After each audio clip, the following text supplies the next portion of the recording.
She didn't even blink before snapping back with, "Good luck raising a spoiled brat." She followed it up with stories from when I was little, how I only listened because I was scared to act out. She said it proudly like it was something to aim for. I talked to my father again. He nodded like he always did and repeated himself, "Just let your mother help. She's done this before."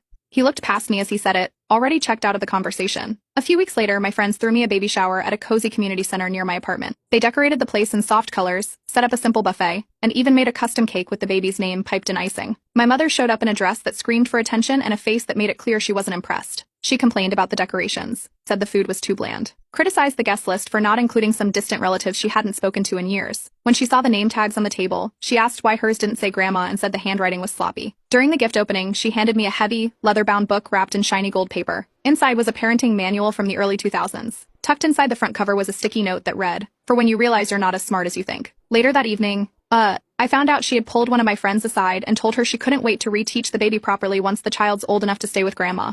My friend told me about it right away, nervous that it might cause trouble, but I was glad she did. That night, I called my mother and told her clearly I wasn't comfortable with her watching the baby unsupervised. She laughed and called me hormonal, said I was being paranoid. I didn't respond. The next morning, I got a call from my younger sister. She's close with my mother, always has been. She told me I needed to stop making everything about the past and let them be involved. I asked if she knew about the book or the comment at the shower. She didn't answer directly, just told me not to make a scene. I went to my next therapy session with all of it. The gifts, the judgment, the guilt trips. My therapist helped me draft a message, something firm, not emotional. I took the wording and sent it in a group chat with my mother, father, and sister. It said that while I appreciated their interest, I would be setting clear boundaries. I would not allow criticism of my parenting decisions, and any involvement with the baby would have to be respectful and on my terms. My mother replied 2 minutes later with a sentence I knew too well. "You'll understand when you're a mother." She ended it with a period. No emoji, no warmth. Just that phrase like a sentence. My father replied the next day, "Maybe let her help a little. It'll make things easier. Keep the peace." That was when I understood clearly, peace in our family only existed when no one stood up to her. A week later, I posted a few pictures of the nursery I was setting up.